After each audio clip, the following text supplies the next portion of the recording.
Ravi Prakash Siliconandhra hospital Kuchipudi super speciality వైద్య సేవలు పూర్తిగా ఉచితం. మధు యాష్కే గౌడ్ టీపీసీసీ అధ్యక్షుడు. కొత్తగా రాజకీయాలకు రాలేదు. రాజకీయం నా జీవితం కాదు. జీవితం మొదలుపెట్టి కాంగ్రెస్ పార్టీ కొంతమందిని కేసులు పెట్టి బెదిరిస్తోందని హోం మంత్రిని హోంగార్డ్ ఆపేసాడు లోపలికి పోకుండా. రేవంత్ రెడ్డి మార్క్ కనబడాలనే పాలన చేస్తున్నారా కాంగ్రెస్? ఇది కుటుంబ పాలన కాదు, వ్యక్తిగత. పోలీస్ అధికారుల చేత బెదిరింపులు వెళ్తున్నాయి. చాలా మంది ఫోన్ కాల్ చేసి బెదిరిస్తున్నారు. కాంగ్రెస్ లో మేబీ వాళ్ళకున్న కొంచెం ఆస్తులు ఉండొచ్చు, అక్రమ ఆస్తులు ఉండొచ్చు. ప్రస్తుత ముఖ్యమంత్రి రేవంత్ రెడ్డి మధు యాష్కి పీసీసీ అధ్యక్షుడైతే నాకు ఇబ్బందికర పరిస్థితులు. రేవంత్ రెడ్డి గారు అన్నారు అన్నమాట. ఇక్కడ రన్నింగ్ కామెంట్ T20 మ్యాచ్ లాగా జరుగుతుంది. T20 కాదు. కాంగ్రెస్ పార్టీ అధికారంలో లేనప్పుడు నిరుద్యోగులతో దోస్తీ కట్టిన మీరు అదే కాంగ్రెస్ పార్టీ అధికారంలోకి వచ్చాక నిరుద్యోగులతో కుస్తీ. ఖమ్మం నుంచి వచ్చిన విద్యార్థి డబుల్ పీజీ చేసి నాకు ఆత్మహత్య చేసి వాళ్ళని తీసుకోకపోతే కాంగ్రెస్ ప్రభుత్వం కూలిపోయే ప్రమాదం. మంత్రి పదవులు ఇచ్చినాడు, డబ్బులు ఇచ్చినాడు, కేసులు మాఫ్ చేస్తున్నాడు, బెదిరించిన. మహబూబ్ నగర్లో రేవంత్ రెడ్డి తమ్ముడికి తర్వాత మెగా ఇంజనీరింగ్ కృష్ణారెడ్డికి 1100 కోట్ల. అక్కడ నిర్మాణం, కాళేశ్వరం నిర్మాణంలో కేసీఆర్ తన సొంత నిర్ణయంతో మెగా కన్స్ట్రక్షన్స్ నుంచి అమిత్ షాకి ఎన్ని వందల. సుధీర్ రెడ్డిని కూడా రేపు కాంగ్రెస్లో చేర్చుకుంటే ఎల్బీ నగర్ నియోజకవర్గం ఎవరిది? మధు యాష్కిదా, సుధీర్ రెడ్డిదా? I don't know. దట్స్. నమస్తే, వెల్కమ్ టు ఆర్టీవీ అన్సెన్సార్డ్. ఈరోజు ఆర్టీవీ అన్సెన్సార్డ్కి నేను వెల్కమ్ చేస్తున్నాను కాంగ్రెస్ సీనియర్ లీడర్ మధు యాష్కి గౌడ్. మధు యాష్కి గౌడ్ గారు, వెల్కమ్ టు ఆర్టీవీ అన్సెన్సార్డ్. ఎలా ఉన్నారు? మధు యాష్కి గౌడ్ నిజామాబాద్ నుంచి 2 సార్లు ఎంపీగా ఎన్నికయ్యారు. అంతేకాదు గాంధీ ఫ్యామిలీకి, రాహుల్ గాంధీకి అత్యంత సన్నిహితంగా ఉంటారు. ప్రస్తుత తెలంగాణ పీసీసీ అధ్యక్ష రేసులో ఉన్నారు. తెలంగాణ ప్రచార కమిటీ అధ్యక్షులుగా కూడా ఉన్నారు. మరి టీపీసీసీ అధ్యక్ష నియామకం విషయంలో మధు యాష్కి గౌడ్కి హైకమాండ్ నుంచి ఉన్న అభయహస్తం ఏంటి? వీటితో పాటు ప్రస్తుతం తెలంగాణలో కొన్ని సమస్యలు ఉన్నాయి, కొన్ని వివాదాలు ఉన్నాయి. నిరుద్యోగుల ఆందోళనల దగ్గర నుంచి హామీల అమలులో మెలుకలు అంటూ కొన్ని వివాదాలు నడుస్తున్నాయి. వీటితో పాటు ఫిరాయింపులను ప్రోత్సహిస్తున్నారు అనే విమర్శలు కూడా ఉన్నాయి. వీటన్నిటిపైన మధు యాష్కి గౌడ్ ఏమంటారో చూద్దాం ఈ అన్సెన్సార్లో. మధు యాష్కి గౌడ్ గారు, నా first question, Madhu Yaskhi Goud TPCC అధ్యక్షుడు కాబోతున్నారా? వెల్, అందరి విషయస్ ఉంటే కావచ్చు, హైకమాండ్ బ్లెస్సింగ్స్ ఉంటాయి. బట్ అది దట్స్ నాట్ అనే ఇమీడియట్ టాస్క్ కాదు. అధిష్టానం దగ్గర ఉన్నది ముందు ప్రజలకు ఇచ్చిన 6 హామీలు నెరవేర్చాలి, ప్రభుత్వం సరిగ్గా పనిచేయాలి, మంత్రివర్గ విస్తరణ కొనసాగాలి. పార్టీకి కష్టపడి 10 సంవత్సరాల నుంచి కేసులు పెట్టించుకొని తన్నులు తిని పనిచేసిన కార్యకర్తలకు, నాయకులకి సముచిత స్థానం కల్పించాలనే ముఖ్య ఉద్దేశంతో ముందు పనిచేస్తా ఉన్నాం. వీటిలో మీరు చెప్పిన ఓకే, టీపీసీసీ అధ్యక్షుడి ప్రథమ విషయం కాదు, 4-5 చెప్పారు. అవన్నీ సక్రమంగానే వెళ్తున్నాయా? ఆశించిన స్థాయిలోనే వెళ్తున్నాయా? అవన్నీ జరగడానికి కూడా పూర్తి స్థాయి పనిచేసే పీసీసీ అధ్యక్షుడు కావాలి. ముఖ్యమంత్రి గారు 2 బాధ్యతలు చేపడతా ఉన్నారు.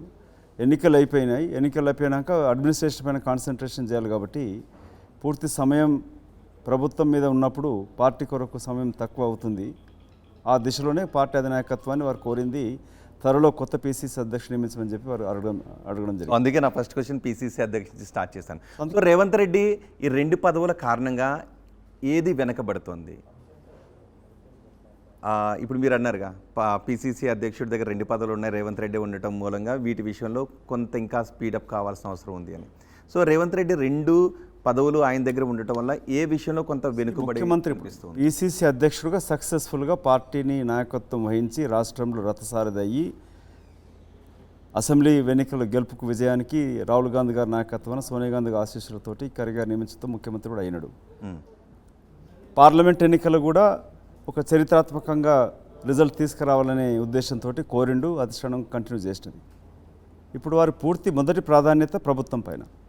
రేవంత్ రెడ్డి మార్క్ ప్రభుత్వం అనేది కనపడాలి ప్రజలలో. దానిపైన పూర్తి శక్తినంతా కేంద్రీకరించి పనిచేస్తూ ఉన్నాడు. పార్టీ ప్రభుత్వం సమన్వయం ఏర్పాల్సిన అవసరం ఉంటుంది. Party general secretary Deepa Das Munshi గారు కూడా కోరుకునేది, ప్రభుత్వం ఏర్పడ్డప్పుడు పార్టీ కార్యకర్తలకు గ్యాప్ వస్తూ ఉంటుంది. అది రాకుండా చూడాలనంటే ఒక సమన్వయ కమిటీ ఉండాలి. పూర్తి స్థాయిలో పనిచేసే లేదు, రాకుండా నివారించాలి అని అంటే వరద రాకముందే కట్ట వచ్చే అవకాశం కనిపిస్తుందా? రాకుండా కాపాడుతున్నాం కదా. అంటే వస్తున్న అవకాశం కానీ వచ్చే అవకాశం కానీ కనిపిస్తుంది. బెటర్ దాన్ ద క్యూర్ అన్నట్టు పార్టీ ఆ దిశలో ఆలోచిస్తాం. ఓకే, రేవంత్ రెడ్డి మార్క్ కనబడాలనే పాలన చేస్తున్నారా, కాంగ్రెస్ మార్క్ కనబడే పాలన జరుగుతుంది? ఎందుకంటే మీరు రేవంత్ రెడ్డి మార్క్ అనే వర్డ్ ఉపయోగించారు. కాంగ్రెస్ పార్టీ నాయకత్వాన గతంలో రాజశేఖర రెడ్డి గారు ముఖ్యమంత్రి ఉన్నప్పుడని ఆరోగ్యశ్రీ అని అంటూ ఉంటాం. అట్లాగే కాంగ్రెస్ పార్టీ నాయకత్వాన రేవంత్ రెడ్డి గారు ముఖ్యమంత్రిగా తను తీసుకొచ్చే కొత్త పథకాలపైన అతను ఒకది మూసీ రివర్ ఫ్రంట్ నూతన ఆలోచనతో తీసుకొస్తా ఉన్నాడు. అంటే ఈ want to make his own mark as a chief minister of Telangana, what he has done to the people of Telangana అనడానికి. సో రేవంత్ రెడ్డి మార్క్ ఉండే పాలనను కాంగ్రెస్లో సీనియర్లు అందరూ మనస్ఫూర్తిగా స్వాగతిస్తారా? రేవంత్ రెడ్డి మార్క్ ఉండే పాలనను 101% స్వాగతిస్తారు. ఇది కుటుంబ పాలన కాదు, వ్యక్తిగత నేను అందుకే లాగా పాలన కాదు. పార్టీకి సమిష్టి నాయకత్వం ఉంటుంది, మాట్లాడుకుంటారు, చర్చించరు, నిర్ణయం తీసుకుంటారు. అది కాకపోయినప్పుడు అధిష్టానం కూడా పైన సూచనలు ఇస్తుంది, తగు జాగ్రత్తలు తీసుకోమని చెప్తుంది. కాబట్టి కాంగ్రెస్ పార్టీలో అట్లాంటి అవకాశాలు ఉండేవి. రేవంత్ మార్క్ పాలన జరుగుతుందా, కాంగ్రెస్ మార్క్ పాలన జరుగుతుందా? సీనియర్లు రేవంత్ మార్క్ పాలన జరుగుతుందని అభిప్రాయంలో ఉన్నారా? కాంగ్రెస్ పార్టీ నాయకత్వాన రేవంత్ రెడ్డి గారి పాలన ఉంటుంది. అతను మంచి నిర్ణయాలు తీసుకున్నప్పుడు ఆయన మార్క్ కూడా కనపడుతుంది. Okay, yes. కాబట్టి 2 పదవులు ఆయన దగ్గర ఉన్నాయి కాబట్టి పార్టీలో ఉన్న కార్యకర్తలతో గ్యాప్ రాకుండా ఉండాలి కాబట్టి పిసిసి అధ్యక్ష నియామకం జరగాలి అని అన్నారు. మీరు ఆ రేస్లో ఎంతవరకు ఉన్నారు? మళ్ళీ నేను ఆ క్వశ్చన్ దగ్గరికి వచ్చాను. మీకు కాంగ్రెస్ నుంచి ఉన్న అభయహస్తం ఏంటి? రేస్లో గుర్రాలు ఉంటాయి. నేను కాంగ్రెస్ పార్టీ కార్యకర్తని, కొత్తగా రాజకీయాలకు రాలేదు. రాజకీయం నా జీవితం కాదు, జీవితం మొదలుపెట్టి రాజకీయాలకు వచ్చినాను. నేను మొట్టమొదటి కాంటెస్ట్ చేసింది జిల్లా పరిషత్ హై స్కూల్ 8th క్లాస్లో ఉన్నప్పుడు. అప్పుడు మల్లెడ్డి రంగారెడ్డి నా స్కూల్ సీనియర్ ఉండి అతను ఓడిపోయాడు నా అగెన్స్ట్గా. కిరణ్ కుమార్ రెడ్డి మాజీ ముఖ్యమంత్రి నా ప్యానెల్లో candidate, Nizam college vice president ఉండి తర్వాత కాంటెస్ట్ చేసినప్పుడు. లా కాలేజ్ ప్రెసిడెంట్ ఉంటిని. ఢిల్లీ యూనివర్సిటీ లా చేస్తున్నప్పుడు అక్కడ ఎన్ఎస్ఏ మొట్టమొదటిసారి గెలిచింది, అజయ్ మాకన్ ప్రెసిడెంట్గా గెలిచినాడు. అమెరికాలో ఉన్నప్పుడు కూడా సోనియా గాంధీ గారు ప్రతిపక్ష నాయకురాలకు వస్తే వారికి అక్కడ సమావేశం ఏర్పాటు చేయడం కీలక పాత్ర పోషించడం జరిగింది. 2004 తిరిగి వచ్చినప్పుడు చేరింది అధికారం ఉన్న టీడీపీనో బీజేపీలో చేరలే. నేను చేరింది ప్రతిపక్షంలో కాంగ్రెస్ పార్టీలో. రాజీవ్ గాంధీని ఆదర్శంగా తీసుకొని రాజకీయాల్లో ఉండేవాడిని. తర్వాత క్రమంలో లా ప్రాక్టీస్ మొదలుపెట్టినా కూడా అమెరికాలో పల్లెత్తు ఆరోపణలు లేకుండా మన భారతీయులకి కాకుండా ఇక్కడికి వస్తున్న విద్యార్థులకి ఉద్యోగ అవకాశాలు నిలుపుకుంటే వాళ్ళ కొరకు పనిచేయడం జరిగింది. లా ఫర్మ్ ఇప్పటికీ పనిచేస్తూ ఉంది. సో రాజకీయాలకు వచ్చినప్పుడు నేను ఏ విధంగా అయితే ఒక న్యాయవాదిగా ఎవరికి క్లయింట్ల కొరకు ఇంట్రెస్ట్ కొరకు పనిచేసినో, రాజకీయాలకు వచ్చినప్పుడు కూడా నిజామాబాద్లో రైతు ఆత్మహత్యలు చేసుకుంటున్నప్పుడు చెల్లించి అక్కడ మాచిరెడ్డి మండల్లో ఒక ప్రవాస తెలుగువాడిగా సహాయం చేయడం జరిగింది. అప్పుడు పార్టీ ఆహ్వానించినప్పుడు రాజకీయాలకు వచ్చి కాంగ్రెస్ పార్టీలో చేరినాను. సో కాంగ్రెస్ పార్టీ కార్యకర్తగా ఏ బాధ్యత ఇచ్చినా కూడా నెరవేరుస్తాను. ఎంపీగా ఉన్నాను, ఏఐసీ సెక్రటరీగా, నేషనల్ స్పోక్స్ పర్సన్ ఇప్పుడు కంటిన్యూ పనిచేస్తాను. అంటే లిస్టులో మొదటి పేరు మధుయాష్కి పేరే ఉంటుంది, ఇంకెవరి పేరైనా ఉంటుందా? ఆ పిసిసి అధ్యక్ష నియామకం ఎప్పుడు జరగబోతోంది, ఎంత త్వరగా జరగబోతోంది? ఇప్పుడు పార్టీ అంటే ఇప్పుడు seniority, loyalty, credibility, service, high command యొక్క ఆదేశాలను కనుక పనిచేయడం, లేక కర్ణాటకలో ప్రభుత్వం తీసుకురావడంలో అక్కడ ఇన్ఛార్జ్ సెక్రటరీగా పనిచేసినా కానీ, లేక నేషనల్ స్పోక్స్ పర్సన్గా పనిచేసిన, ఓవర్సీస్ కాంగ్రెస్ ప్రతి రాహుల్ గాంధీ విదేశీ పర్యటనను పర్యవేక్షించడం చేయడంలో కూడా ఎక్కడ కూడా ఎవరు వేలెత్తి చూపకుండా పనిచేసినాను. 10 ఏళ్ళు పార్లమెంట్ సభ్యులను కూడా ఒక్కరు కూడా నిజామాబాద్లో ఒక వేలెత్తి చూపలేరు, అవినీతిని కూరుకున్నట్టు గిట. సో ఇవన్నీ చూసినప్పుడు చూస్తే మొదటి స్థానం నేనే కనపడతా ఉంటాను పార్టీలో. పార్టీ అధినాయకత్వం అది కూడా చూస్తుంది కదా. పార్టీ ఇప్పటిదాకా మారకుండా నాతో పనిచేసిన ఎంతోమంది సీనియర్ నాయకులు మిత్రులందరూ పార్టీ మారినారు. సో పార్టీ మారకుండా కాంగ్రెస్ పార్టీ విధేయతతో పనిచేస్తున్న ఏకైక వ్యక్తి మధుయాష్కి కనపడతాడు. అదే కాంగ్రెస్ పార్టీ ప్రస్తుత ముఖ్యమంత్రి రేవంత్ రెడ్డి మధుయాష్కి పిసిసి అధ్యక్షుడైతే నాకు ఇబ్బందికర పరిస్థితులు ఉంటాయి, ఆయన పార్టీ విధేయుడు, అలాగే సోనియా గాంధీ కుటుంబంతో ఆయనకి సన్నిహిత సంబంధాలు ఉన్నాయి, సో అతను వస్తే మళ్ళీ ఇంకొక ఫ్రంట్లా ఏర్పడతాడు కనుక అతన్ని వ్యతిరేకిస్తున్నాడు అనేటువంటి ప్రచారం జరుగుతుంది. వాస్తవా కదా? రేవంత్ రెడ్డి గారు చెప్పారన్నమాట, రేవంత్ రెడ్డి గారు అన్నారన్నమాట. కాంగ్రెస్లో ప్రజాస్వామ్యం ఎక్కువ అండి, ఎవరు కూడా డైరెక్ట్గా చెప్పరు, ఒకరు వెనకాల ఒకరు చెప్తుంటారు. ఇది గాంధీ భవన్లోనే ప్రచారం జరుగుతుంది. రేవంత్ రెడ్డి గారిని మొదట కాంగ్రెస్ పార్టీలో తీసుకొచ్చింది నేను. వారు కాంగ్రెస్ పార్టీలో చేరినప్పుడు జాతీయ స్థాయిలో మీడియాకి అడ్రస్ చేస్తూ పరిచయం చేసింది నేను. రేవంత్ రెడ్డి గారు టీడీపీలో ఉన్నప్పుడు వారింటికి వెళ్ళి, ఇప్పుడు రాజారాం యాదవ్ అని ఉన్నాడు, అతను విద్యాదర్శనంతో వచ్చేవాడు, అతను తీసుకొని వస్తే రాత్రి ఎవరు తెలియకుండా జూబ్లీహిల్స్లో వారి ఇంటికి వెళ్ళి పార్టీలు రావడానికి కొరకు ఉన్న అవకాశాలపై చర్చించి, అప్పుడున్న కె రాజు గారు ఏఐసిసి ప్రెసిడెంట్కి చీఫ్ అడ్వైజరు, వారితో మాట్లాడి రేవంత్ రెడ్డి గారు టీడీపీ నుంచి వదిలేటట్టు ఉన్నాడు, మనం తీసుకొచ్చుకుంటే బాగుంటుందని చెప్పి మొదటగా అధిష్టానికి పరిచయం చేసి తీసుకురావడంలో నా యొక్క పాత్ర.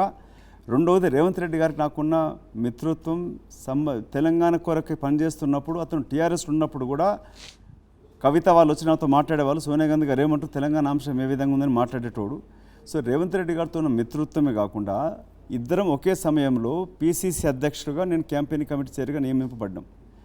ముగ్గురం, అటు సిఎల్పి నాయకుడు బట్టి విక్రమార్క ముగ్గురం కలిసి ఈ రాష్ట్రంలో కాంగ్రెస్ పార్టీ అధికారం తీసుకురావడంలో కీలక పాత్ర పోషించిన దాంట్లో 3 ముఖ్యమైన పోస్టులు ఉంటాయి: పిసిసి అధ్యక్షుడు, సిఎల్పి నాయకుడు, క్యాంపెయిన్ కమిటీ చైర్మన్. సో మా ఇద్దరం కలిసి పనిచేసేది ఎక్కడ కూడా విభేదాలు లేవు, శత్రుత్వం లేదు.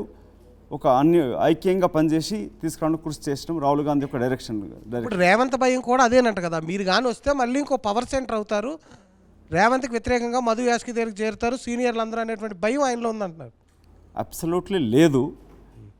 అతను ఏం చెప్తున్నాడంటే ఇవన్నీ తప్పుడు ప్రచారం. రేవంత్ రెడ్డి గారు ఏదో ఇంకోరి పేరుకి మద్దతు ఇస్తున్నట్టు, సీనియర్లంతా న్యాయం అనుకున్నట్టు. అసలు అధిష్టానం దగ్గర 5 నిమిషాల కన్నా ఎక్కువ దీనిపైన చర్చ జరగలే. ఇక్కడేదో రన్నింగ్ కామెంట్ T20 మ్యాచ్ లాగా జరుగుతుంది. T20 కాదు, 5 ఓవర్స్ మ్యాచ్ లాగా జరుగుతూ ఉంది తెలంగాణలో. అక్కడ మాత్రం ఇలాంటి చర్చ లేదు, డిస్కషను లేదు. అధిష్టానం పిసిసి అధ్యక్షుల పదవి వచ్చినప్పుడు రాష్ట్ర నాయకత్వాన్ని సంప్రదించవచ్చు, సంప్రదించకపోవచ్చు, వాళ్ళ సలహాలు తీసుకోవచ్చు. లేకుండా కూడా అధినాయకత్వం నియామకాలు జరుపుతూ ఉంటుంది పిసిసి అధ్యక్షుడు వచ్చినప్పుడు. సో ఇక్కడ రేవంత్ రెడ్డి గారు వ్యతిరేకిస్తున్నట్టు, మద్దతు ఇస్తున్నట్టు అవన్నీ తప్పుడు ప్రచారం. వారికి చెప్పింది ఏంటంటే, ఎవరు ఇంతమంది కోరుకుంటున్నప్పుడు కొందరు మంత్రులు, ఉప ముఖ్యమంత్రి కూడా కోరుకుంటా ఉన్నారు. కాబట్టి నేను ఏదైనా మాట్లాడితే ప్రభుత్వం నడపాలి, నా ఇష్టాల గురించి చెప్తే బాగుండదు. నేను అందుకే ఎవరి పేరు చెప్పను. అధినాయకత్వానికి ఇచ్చిన మాట ఏంటంటే, మీరు ఎవరైనా నియమించండి, వారు చేయి పట్టుకొని తీసుకెళ్ళి కలిసి పనిచేస్తూ చేపించే బాధ్యత, సపోర్ట్ చేసే బాధ్యత నాదని చెప్పి వారు అధినాయకత్వానికి మాట ఇచ్చినారు. బయట జరుగుతున్నంత పూర్తి అసంబద్ధం.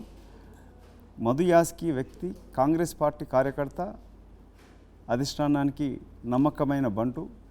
కాంగ్రెస్ పార్టీ ఇంట్రెస్ట్ కొరకే పనిచేస్తాడు, సొంత ఇంట్రెస్ట్, సొంత పదవుల కొరకు రాకులాడాడు. ఎంతమంది మిత్రులు, జ్యోతిరథి నుంచి మిలింద్ దౌరా, జితిన్ ప్రసాద్ కానీ ఇటు ఎంతమంది సొంత మిత్రులు కలిసి పార్టీ వీడిపోయినా కూడా రాహుల్ గాంధీతో సన్నిహితంగా పనిచేస్తూ వీడని ఒకే ఒక నాయకుడు జాతీయ స్థాయిలో ఉండే మధు యాస్కి. అటు సచిన్ పైలట్ కూడా ఉన్నాడు, పోయే ప్రయత్నం చేసి కూడా వచ్చి ఉన్నాడు. కాబట్టి అధినాయకత్వానికి తెలుసు హూస్ మధు యాస్కి అనేవాడు. కానీ సీనియర్లు అందరూ కూడా రేవంత్ రెడ్డికి భయపడుతున్నారు. అంటే కాంగ్రెస్లో మొదటి నుంచి కూడా ప్రజాస్వామ్యం, వి హనుమంతరావు లాంటి వారు బహిరంగంగానే మాట్లాడేవారు. అలాంటి వి హనుమంతరావు కూడా మాట్లాడడానికి భయపడుతున్నాడు రేవంత్ రెడ్డికి అనేటువంటి ప్రచారం జరుగుతుంది. అస్సలు భయపడు. హనుమంతరావు అని పిలుస్తాడు. హనుమంతరావు గారికి సముచిత స్థానం ఇచ్చి కాపాడుకోవాల్సిన బాధ్యత ఉన్నది. పార్టీ అధికారానికి వచ్చినప్పుడు గత 10 ఏళ్ల నుంచి పార్టీతో పనిచేస్తున్న వాళ్ళని కాపాడుకోవాల్సిన అవసరం కూడా ఉంది. రేవంత్ రెడ్డి గారు నాకు తెలిసినందుకు ముఖ్యమంత్రిగా ఇటు మంత్రులను సంప్రదిస్తూ పనిచేస్తూ ఉన్నాడు. అధినాయకత్వానికి ఎప్పటికప్పుడు సమాచారం ఇస్తూ పనిచేస్తున్నాడు. కొన్నిసార్లు చేరికలు జరుగుతున్నప్పుడు లోకల్ నాయకత్వానికి సమాచారం ఇవ్వకపోవడంతో కొన్ని ఇబ్బందులు ఎదురవుతూ ఉన్నాయి. దానికి కొన్ని కారణాలు, ముందే సమాచారం ఇస్తే అది బయటికి లీక్ అయి చేరకపోవచ్చు అనే వాళ్ళు ఒక వాదన తీసుకొస్తూ ఉన్నారు. ఈ యొక్క అంశం అధినాయకత్వం డిస్కషన్ అయ్యింది. జగిత్యాల ఇన్సిడెంట్ తీసుకుంటే జీవన్ రెడ్డి గారిని పిలిపించి కూడా వారు మాట్లాడడం జరిగినది. అట్లాంటి చేవెళ్ళ కూడా గౌరవ సభాపతి దగ్గర కూడా ఇట్లాంటి విషయాలు వచ్చినాయి. కాబట్టి ఇట్లాంటి విషయాలు పునరావృతం కాకుండా జాగ్రత్త తీసుకోవాలని చెప్పి అధినాయకత్వం ఇన్ఛార్జ్ జనరల్ సెక్రటరీని ఆదేశించడం జరిగినది. నేను ఒక రాష్ట్రం ఇన్ఛార్జిగా పనిచేసిన కర్ణాటకలో చేసినప్పుడు కూడా అటు ముఖ్యమంత్రి సిద్ధరామయ్య గారికి, డీకే శివకుమార్కి మనస్పర్ధలు వచ్చినప్పుడు వాళ్ళు హైట్ అయి చూసుకున్నప్పుడు ఇక్కడ హైదరాబాదులో నా ఇంట్లో వాళ్ళిద్దరిని భోజనానికి పిలిచి ఒక డైనింగ్ టేబుల్ కూర్చొని పెట్టడం జరిగింది. మీరు ఇంతకుముందు మీ ఫోటో రన్ అవుతూ ఉండే. అక్కడ పిసిసి అధ్యక్షుడు రేవంత్ రెడ్డి గారు అయినాక మొట్టమొదటిసారి ఒక టేబుల్ పైన కూర్చొని భోజనం చేసింది ఉత్తమ్ కుమార్ రెడ్డి, పొన్నాల లక్ష్మయ్య, రేవంత్ రెడ్డి గారు. అది మా ఇంట్లో, నా డైనింగ్ టేబుల్ పైన. That is what Madhu Yaskhi. Okay, PCC అధ్యక్షుడి ఎంపికలో హైకమాండ్ నిర్ణయం తీసుకుంటుంది. సో రాష్ట్రంలో రేవంత్ రెడ్డి ప్రభావం ఎంతవరకు ఉంటుంది? రేవంత్ రెడ్డి ప్రభావం కూడా ఉంటుంది కదా, కానీ మహేష్ గౌడ్కి రేవంత్ రెడ్డి సపోర్ట్ ఉంది అనే చర్చ జరుగుతుంది. రేవంత్ రెడ్డి సపోర్ట్ కూడా మీకే ఉందా? రేవంత్ రెడ్డి సపోర్ట్ మహేష్ గౌడ్ కానీ ఇంకెవరికైనా ఉందా? రేవంత్ రెడ్డి కలెక్ట్ చేసుకోరా? రేవంత్ రెడ్డి గారి సపోర్ట్ కాంగ్రెస్ పార్టీ దినాశన నిర్ణయానికి ఉన్నది, మహేష్ గౌడ్ కాదు, మధు యాస్కి కాదు. So as a chief minister he has to follow whatever అధిష్టానం నిర్ణయించిందని ఫాలో కావాల్సిందే. ఇది పూర్తి మహేష్ కుమార్ గౌడ్ వచ్చి ఢిల్లీలో ముఖ్యమంత్రి ముందు సపోర్ట్ అన్నాడు, ఇప్పుడు సపోర్ట్ చేయట్లేదు, నా పేరు చెప్పట్లేదు అని చెప్పి బయట వాళ్ళతో చెప్పినట్టు కూడా వింటా ఉన్నాం. అట్లా రేవంత్ రెడ్డి గారు ఎవరు పేరు చెప్పట్లేదు, చెప్పలేదు, అధినాయకత్వం దగ్గర ఇప్పటిదాకా చర్చనే జరగలేదు. మౌలి గారు మిమ్మల్ని క్వశ్చన్ అడుగుతారు. కాంగ్రెస్ పార్టీలో చాలామంది నాయకులు చేరుతున్నారు, ముఖ్యంగా బీఆర్ఎస్ నుంచి ఇప్పటికీ 10 మంది ఎమ్మెల్యేలు చేరారు, 60 మంది ఎమ్మెల్సీలు. కాంగ్రెస్ పార్టీ కొంతమందిని బెదిరిస్తోంది, ఫైన్లు వేసి కేసులు పెట్టి బెదిరిస్తోందని వాదనలు వస్తున్నాయి. ఈ ఆరోపణ ఎంతవరకు నిజం ఉంది? పూర్తి అసత్య ఆరోపణలు అవి. బీఆర్ఎస్ పార్టీ నాయకులు గతంలో ఒక మంత్రి, హైదరాబాద్ నుంచి సికింద్రాబాద్ నుంచి మంత్రి, ఆ కుల సంఘాలు పోతే అతను తీసుకొని సీఎం దగ్గరికి పోయే వరకు బయట ప్రగతి భవన్లో బయట వాడు ఓడరామ్ ఆయన లోపల సెక్యూరిటీ గార్డ్ ఆపేసినాడు, హోం మంత్రిని హోమ్ గార్డ్ ఆపేసినాడు లోపలికి పోకుండా. ఖమ్మం నుంచి ఉన్న మంత్రిని కూడా వాడిని ఎవడు రమ్మని చెప్పిండని అని అడిగినట్టు అప్పుడున్న ముఖ్యమంత్రి చంద్రశేఖరరావు. ఇలాంటి యొక్క ప్రవర్తన ముఖ్యమంత్రి చంద్రశేఖరరావు చేస్తూ ఉండే వాళ్ళ మంత్రివర్గ సహచరులతోటి, ఇక ఎమ్మెల్యే ఎంపీలకైతే అడ్మిషన్ కూడా లేకుండా లోపల. అట్లాంటి హ్యూమిలియేషన్ తోటి ఉండి 10 సంవత్సరాల నుంచి కొత్త ఆడిపోయిన అందరూ కూడా ఇప్పుడు బయటికి రావాలని ప్రయత్నం చేస్తూ ఉన్నారు. పంజరంలోకి వెళ్ళి పావురం బయటకు వచ్చినట్టుగా వాళ్ళు ఫీల్ అవుతారు కాంగ్రెస్ పార్టీకి వస్తుంటే. సో కాంగ్రెస్ పార్టీ ఎందుకు చేర్చుకుంటుందనేది కాంగ్రెస్ పార్టీ యొక్క జాతీయ మేనిఫెస్టోలో చెప్పింది కూడా ఈ ఫిరాయింపుల చట్టానికి చట్టబద్ధత తీసుకొచ్చి ఇంకా లొసుగులు ఉంటే వాటిని సరి చేసుకుంటూ పటిష్టంగా అమలు చేసే ప్రయత్నం చేస్తామని చెప్పి కూడా చెప్పడం జరిగింది. కానీ మీరు పోలీస్ అధికారుల చేత బెదిరింపులు వెళ్తున్నాయి, చాలా మంది ఫోన్ కాల్ చేసి బెదిరిస్తున్నారు. That's absolutely కాంగ్రెస్లో చేరకపోతే మీ మీద కేసులు పెడతాం, పాత కేసులు తిరగదోడతామని అది అబ్సల్యూట్లీ రాంగ్. పోలీస్ అధికారులు భువనగిరి కాంటెస్ట్ చేసిన కాంగ్రెస్ పార్టీ క్యాండిడేట్ పైనే కేసు ల్యాండ్ కేసు పెట్టరు కదా, భూ సేకరించినట్టుగా. సో అట్లా అసలు పోలీసు వాళ్ళు అసలు కాంగ్రెస్ వాళ్ళ మాటనే అయినట్లే. పోలీసు వాళ్ళు అసలు బెదిరించడానికి ఇంకా అవకాశం లేదు. ఇక్కడ కొందరు బీఆర్ఎస్ నాయకులు వాళ్ళంతా వాళ్ళు ఎందుకు వస్తారు, ఒక్కరికొక్క పైసా ఇచ్చింది లేదు, లేక కేసీఆర్ చేసినట్టుగా టీడీపీ గెలిచిన వ్యక్తికి మంత్రి పదవి ఇవ్వలే, కాంగ్రెస్ పార్టీ నుంచి గెలిచిన సబితమ్మకి తీసుకొచ్చి మంత్రిని చేయలే. ఇక్కడ చేయకుండా ఎందుకు వస్తున్నారు వాళ్ళు? మేబీ వాళ్ళకున్న కొంచెం ఆస్తులు ఉండొచ్చు, అక్రమ ఆస్తులు ఉండొచ్చు, కేసులు ఉండొచ్చు, వాళ్ళకి భయపడి కూడా రావచ్చు. లేక కాంగ్రెస్ పార్టీ ఎందుకు చేర్చుకుంటుందని మీరు అడగవచ్చు. ఎందుకు చేర్చుకుంటుందంటే, మీరు కాంగ్రెస్ పార్టీ చేర్చుకుంటుందని ప్రశ్నించే ముందు ఒక ప్రజలతో ఎన్నుకోబడ్డ డెమోక్రటిక్గా ఎన్నుకోబడ్డ గవర్నమెంట్ని 3 రోజుల్లో కూల్ చేస్తాం, 3 నెలల్లో కూల్ చేస్తాం, పడిపోతుందని చెప్పి కేసీఆర్ కేంద్ర మంత్రి కిషన్ రెడ్డి మాట్లాడారు. సభం కూల్ చేస్తామన్న మాట ఎవరన్నారు? ఎవరు అనలేదే. చంద్రశేఖర్ పడిపోతుంది, కూల్ చేస్తాము, వాళ్ళు విభేదాలతో మాట్లాడాడు, ప్రభుత్వాన్ని కూల్ చేస్తామన్న మాట ఎవరు అనలేదు. వాళ్ళ ట్రాక్ రికార్డ్ ఉంది కదా. బీజేపీ నరేంద్ర మోదీ గారు మధ్యప్రదేశ్లో కానీ కర్ణాటకలో కానీ మిగతా రాష్ట్రాలకు ప్రభుత్వాన్ని పడగొట్టిన చోట కేంద్ర ప్రభుత్వానికి మద్దతుగా టీఆర్ఎస్ పార్టీ 10 సంవత్సరాలు పనిచేసినది. వాళ్ళిద్దరు కలిసి పనిచేసారు కదా, బీజేపీ బీఆర్ఎస్ కలిసి పనిచేస్తారు. అన్నది కడియం శ్రీహరి, ఆ కడియం శ్రీహరికే మీరు కండువా కప్పారు కదా.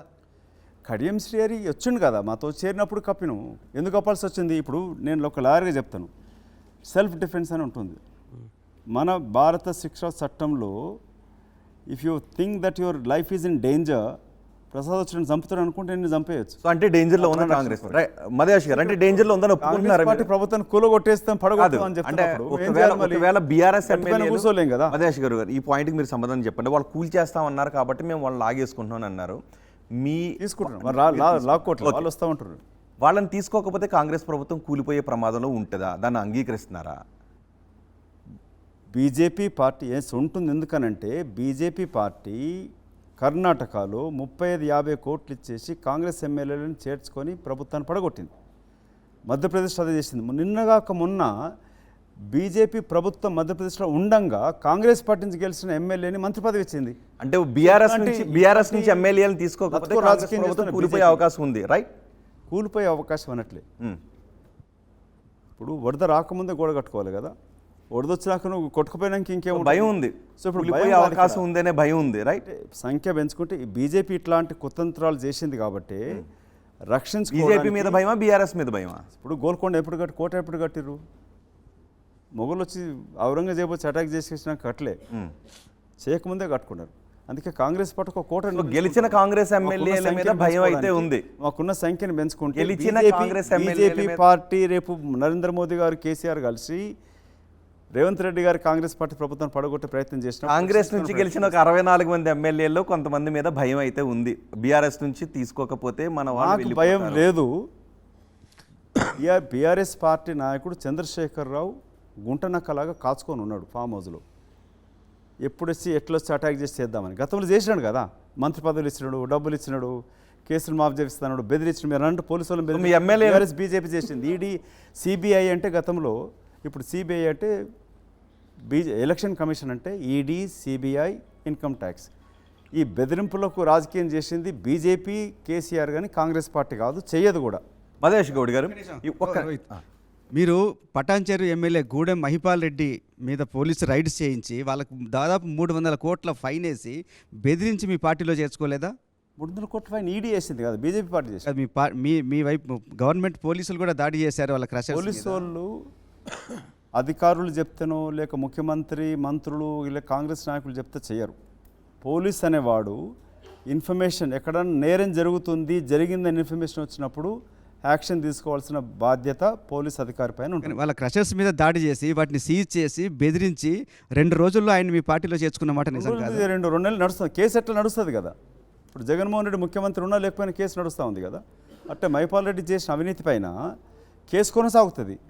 రాజకీయం వేరు, కేసులు వేరు. కానీ అవినీతి పరులు కూడా మీ పార్టీలో అవినీతి పరులను కూడా మీ పార్టీలో చేర్చుకుంటారా? అవినీతి చేసిన వాళ్ళు కాంగ్రెస్ రాజకీయాలు ఇప్పుడు ఆ విధంగా తయారైపోయినాయి.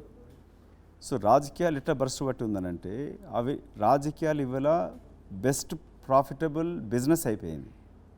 ప్రజలు కూడా దీంట్లో మారాలా. డబ్బులు తీసుకొని కేసులు ఓట్లేసి నాయకులు అవినీతి చేస్తారు, ప్రజలు మాత్రం మారాలి. ప్రజలు మారినప్పుడు లైక్ ఎనీ డెవలప్డ్ కంట్రీలలో, మీరు అమెరికా లాంటి దేశంలో కానీ యూకే కానీ డెవలప్డ్ హెల్దీ డెమోక్రసీ ఏముంటుందంటే ఒక కరప్షన్ కేసులో ఇరుక్కున్న వ్యాపారవేత్త కావచ్చు లేక పొలిటీషియన్ కావచ్చు, ప్రజలు తిరస్కరిస్తారు. ఇంకా ఆ మెచ్యూరిటీ అనేది ఇంకా మనకు జరగాలి. 75 సంవత్సరాలు జరిగింది, అక్కడ 200 ఏళ్ళ పైన ఉంది. సో మన దేశంలో కూడా పరిణితి చెందాలి. అవినీతికరమైన అధికారులని, పొలిటీషియన్స్ని ఒడగొట్టినప్పుడే ప్రజలు తిరస్కరిస్తున్న వచ్చినప్పుడు భయపడతారు. ప్రజల్లో రాజకీయాల మార్పు జరగాలంటే మీలాంటి టీవీ ఛానళ్ళు కూడా నిష్పక్షపాతంగా అవినీతిని బయటపెడుతూ పనిచేయాల్సిన అవసరాలు కూడా ఉంటాయి. కానీ రాహుల్ గాంధీ పదే చెప్తుంటారు యాంటీ డిఫెక్షన్ లా గురించి. ఒక పార్టీలో గెలిచిన వాళ్ళు ఇంకో పార్టీకి వెళ్ళొద్దని చెప్తుంటారు. కానీ మీరేమో ఇంతమందిని తీసుకుంటారు. కరెక్టేనా అది? మేము అధికారానికి వచ్చినప్పుడు కేంద్ర ప్రభుత్వంలో ఫిరాయింపు చట్టం తీసుకొచ్చింది కాంగ్రెస్ పార్టీయే. దీన్ని తూట్లు పొడిచి నిర్వీర్యంగా చేసిన మోదీలాగా కాకుండా సమర్థవంతంగా అమలు చేసే సవరణలు తీసుకొస్తామని చెప్పడం జరిగింది రాహుల్ గాంధీ గారు. అది చేసి తీర్థం రేపు కేంద్రం అధికారానికి వచ్చినప్పుడు. అధికారం కేంద్ర ప్రభుత్వం ఉంటుంది కాబట్టి ప్రస్తుతం ఉన్న లా ఆఫ్ ద ల్యాండ్ ప్రకారంగా చేరికలు జరుగుతూ ఉన్నాయి. లా చేంజ్ అయినప్పుడు కాంగ్రెస్ పార్టీ దాన్ని అమలు చేస్తుంది. ఇప్పుడు ఎందుకు చేయాల్సి వస్తుంది అని అంటే ఇష్టం లేకున్నా కూడా చేయాల్సి వస్తుంది కాబట్టి ప్రభుత్వాన్ని పటిష్టపరచడానికి కొరకే చేయాల్సి వస్తుంది. కానీ ఇప్పుడు 2/3 వస్తేనే మీరు వాళ్ళకి యాంటీ డిఫెక్షన్ లా ప్రకారం వాళ్ళు వర్తించదు. వాళ్ళకి ఎలా చేస్తారు? 10 మంది అందరు రాజీనామా చేసి మళ్ళీ ఎన్నికలకు వెళ్తారా? కొందరు మంత్రులు చెప్తారు దీంట్లో ఇన్వాల్వ్ అయిన వాళ్ళు 26 పైనే వస్తారని చెప్తా ఉన్నారు. సో అది 26 వచ్చిందంటే 2/3 అయిపోతుంది. కాబట్టి గతంలో కాంగ్రెస్ పార్టీ ఉత్తమ్ కుమార్ రెడ్డి రాజీనామా చేసిన వెంటనే 19 నుంచి 18 వచ్చింది. 18 రాగానే 12 మందిని పద చేర్చుకొని 12 మందితోటి పిటిషన్ పెట్టించినారు. సో ఇప్పుడు బీఆర్ఎస్ వాళ్ళు 26 పైనే వస్తారని చెప్పి అంటా ఉన్నారు. సో 26 పైన ప్రతిపక్షంలో ఉన్నప్పుడు ఇదే ఆరోపణ చేశారు, సంతలో పశువులు కొన్నట్టు ఎమ్మెల్యేలు కొన్నాడు కేసీఆర్ అని. మరి మీరు చేస్తున్నది? మేము కొనట్లే కదా, వాళ్ళు వచ్చి చేరుతున్నారు. అక్కడ కేసీఆర్ కొన్నాడు, ఇక్కడే వాలంటరీగా వచ్చి పార్టీలు చేరుతామంటున్నారు. అప్పుడు వాళ్ళు అన్నది అదే, నియోజకవర్గ అభివృద్ధి కోసం చేరుతున్నాం. ఇప్పుడు మీరు అంటున్నది అదే. నియోజకవర్గ అభివృద్ధి కాదు. వాళ్ళ అఫిడేవిట్ చూడండి. బీఆర్ఎస్ పార్టీలు చేరకముందు అప్పుడు చేరిన కాంగ్రెస్, టీడీపీ ఎమ్మెల్యేల ఆస్తులు ఎంత, చేరినాక ఎంత పెరిగింది అనేది, వాళ్ళ వ్యాపారం ఎంత ఉండే, తర్వాత ఎంత పెరిగింది. సో కేసీఆర్ ఒక కుటుంబ సభ్యుల యొక్క ఆస్తి 2014 కన్నా ముందర ఏముండే, 14 తర్వాత ఎంత పెరిగింది. తెలంగాణ వచ్చినాక దోపిడీకి గురైపోయింది, వాళ్ళ ఆస్తులు పెరిగినాయి. ఎకానమీ టికెట్ తిరిగే కేటీ రామారావు ఇప్పుడు ప్రత్యేక విమానాలు తిరుగుతూ ఉంటాడు. ఎక్కడికి వచ్చినాయి ఆస్తులన్నీ? ఏమైనా వ్యాపారం చేసిండా? 14 నుంచి ప్రభుత్వం వచ్చినాక మంత్రి పదవి ఉన్నవాడు ఎట్లా వ్యాపారం చేసినాడు, ఎక్కడికి వెళ్ళి చేసినాడు, ఎట్లా వచ్చిన ఆస్తులు అవన్నీ? బీఆర్ఎస్ నాయకుల ఆస్తులు చూడాలా, కాంగ్రెస్ నాయకుల ఆస్తులు కూడా చూపిస్తారా? ఏ రాజకీయ నాయకుల ఆస్తులు చూడండి, నా ఆస్తులు కూడా చూడండి. చూపిస్తారా? మీరు కూడా ఓపెన్ గా చెప్తారా? నా ఆస్తి ఎంత ఉండే, 2004 ఎంత ఉండే, ఇప్పుడు ఎంత ఉంది చూడండి. మీరు కాంగ్రెస్ నాయకులు అందరు ఆస్తులు చూపించే ధైర్యం ఉందా? అబ్సల్యూట్లీ. కాంగ్రెస్ అధినాయకత్వం మేము ఎవ్రీ ఇయర్ యూపీ ప్రభుత్వం ఉన్నప్పుడు ప్రతి సంవత్సరం మేము అఫిడవిట్ సబ్మిట్ చేయాలి కాంగ్రెస్ పార్టీ అధినాయకత్వానికి. పార్లమెంట్ చేయడం ఎట్లా చేసేది ఉంటుంది, పార్టీ నాయకత్వానికి కూడా మా యొక్క ఇండివిజువల్ ఆస్తులను కూడా సబ్మిట్ చేయాలి పార్టీ నాయకత్వం. వాటిని పబ్లిక్ డొమైన్లో పెడతారా? పబ్లిక్ డొమైన్లో పార్లమెంట్కి సబ్మిట్ చేసింది పబ్లిక్ డొమైన్లో ఉంటుంది, పార్టీకి ఇచ్చింది పార్టీలు ఉంటుంది. ప్రతి నాయకుడికి, రాజకీయ నాయకుడికి ఇవాళ రేపు మీరు కంపెనీ స్థాపించినా కూడా you can get in RTI, right information చట్టం తీసుకొచ్చింది కాంగ్రెస్ పార్టీ. సో దాంట్లో మీకు బయటకు వస్తుంది.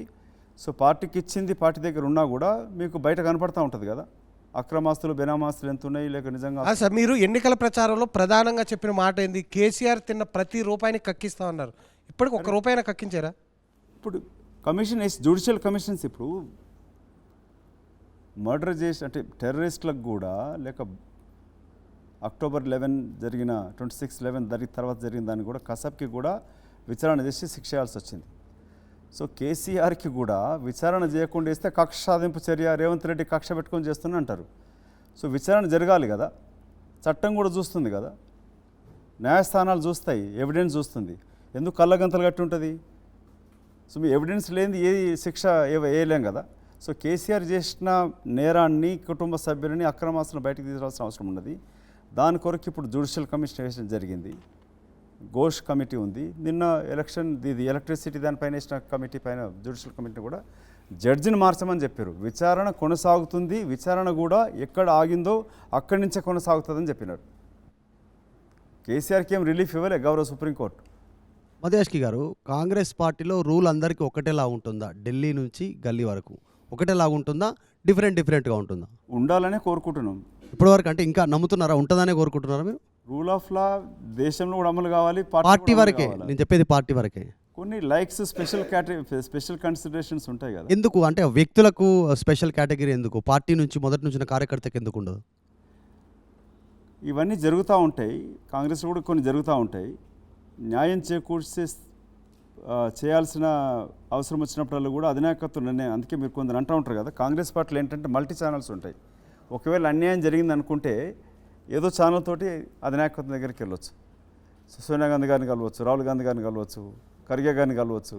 సో ఎవరికైనా అన్యాయం జరిగినప్పుడు దిద్దుబాటు చర్యలు కాంగ్రెస్ పార్టీలో ఉంటుంది, అది టీఆర్ఎస్ ఉండదు. మొన్న 2023 అసెంబ్లీ ఎలక్షన్ జరిగినప్పుడు ఓడిపోయిన అభ్యర్థులకి ఎంపీగా అవకాశం ఇవ్వద్దు అనేటువంటిది భారీగా చర్చ జరిగింది. దాదాపు అదే 1-2 మినహాయిస్తే మిగతా ఎవరికి అవకాశం లేదంటే ఆ ఎఫిషియన్స్ ఉన్నప్పటికి కూడా తెలంగాణ ఉద్యమంలో పాల్గొన్న కాంగ్రెస్తో పాటున్న మీలాంటి వాళ్ళకి, ఇంకా టికెట్ ఆశించినటువంటి వారికి, ఎంపీ టికెట్ పోటీ చేద్దామనే ఆలోచన ఉన్న వారికి టికెట్ ఇవ్వలేదు ఓడిపోయినటువంటి అభ్యర్థులకి.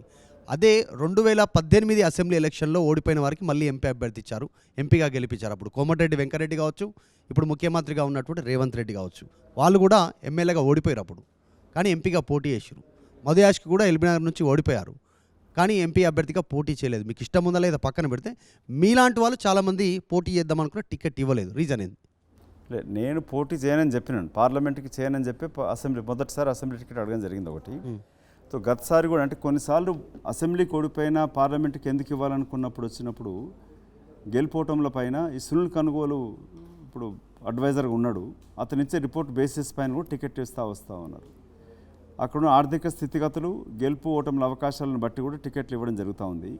సో ఓడిపోయిన ఒకరికి కూడా టికెట్ ఇవ్వద్దు అనే హార్డ్ అండ్ ఫాస్ట్ రూల్ ఏం లేదు. సో మీరు అన్నట్టు మొన్ననే గౌరవ ముఖ్యమంత్రి గారు అబ్దుల్లా పిరమిడ్ దగ్గర మాట్లాడుతూ అన్నాడు కదా, అటు ప్రభాకర్కి, మహేష్కి కూడా అకామిడేట్ అయింది, కానీ మదనకి ఇంక ఇప్పటిదాకా ఏం చేయలేదని చెప్పనేది. సో ముఖ్యమంత్రి గారికి తెలుసు, పార్టీ అధినాయకత్వానికి తెలుసు. తెలంగాణ ఉద్యమంలోనే కాకుండా తెలంగాణ ఏర్పాటు కీలక పాత్ర పోషించిన మధుయాస్కి, కాంగ్రెస్ పార్టీ అధికారం తీసుకోవడం కీలక పాత్ర పోషించిన మధుయాస్కి కూడా పార్టీ సముచితం గౌరవించాల్సిన అవసరం ఉందని చెప్పి ముఖ్యమంత్రి గారే అంటూ ఉన్నారు. మాటల వరకే అనిపిస్తూ ఉంది కాంగ్రెస్ పార్టీలో అనేటువంటి చర్చ. కాంగ్రెస్ పార్టీలో ముఖ్యంగా తెలంగాణలో బీసీల కేటగిరీ ఏంది? బీసీ కేటగిరీ కాంగ్రెస్లో, టీపీసీస్లో బి కేటగిరా, సి కేటగిరా, ఏ ఎట్లా లేదు అనేటువంటిది ఏ ఒక వర్గం తీసుకుంటున్నారు? ఏ కేటగిరీ? బీసీ వర్గం బియా, సియా కేటగిరీ? సమర్థత వచ్చినప్పుడు ఆ సమర్థత పైన నిర్ణయం తీసుకోవాలి, కానీ ఇదొక చెడు సాంప్రదాయం సొసైటీలో. ఏంటంటే బీసీ, ఎస్సీ, ఎస్టీ, మైనార్టీకి వచ్చిన వాళ్ళు సమర్థవంతుడైనా కూడా ఇతను బీసీ కాబట్టి అని మాట్లాడతారు. అది అగ్రకులాలు వచ్చిన వాళ్ళకైతే ఏ సమర్థత లేకపోయినా కూడా దాని గురించి సమర్థవంతం చాలా సమర్థవంతులు అంటారు. ఇది ఒక ఫస్ట్ ఆ పద్ధతి మారాలి. ఎందుకంటే మొన్న ఖర్గే గారు కూడా మాట్లాడుతూ ఆయన వైస్ ప్రెసిడెంట్ జయరాం రాయ్ చాలా తెలివైన వాడు, మీరు ముందు వరుసలో కూర్చోమని చెప్తే ఖర్గే గారు లేచి అన్నాడు, అంటే నేను సమర్థవంతుని కాదు తెలివైన కాదని అంటున్నావా అని. అట్లా మధు యాస్కి అనేది నేను ఒక పోస్ట్ గ్రాడ్యుయేట్ని, పార్టీ లాయల్టీ ఉంది, ఒక సమర్థవంతమైన లా ఫర్మ్ నడిపినాను, ఇక్కడ సమర్థవంతంగా ప్రతి బాధ్యత నెరవేర్చిన సక్సెస్ఫుల్గా. సో సమర్థవంతత పైన లాయల్టీ పైన చూసి ఇవ్వాలి.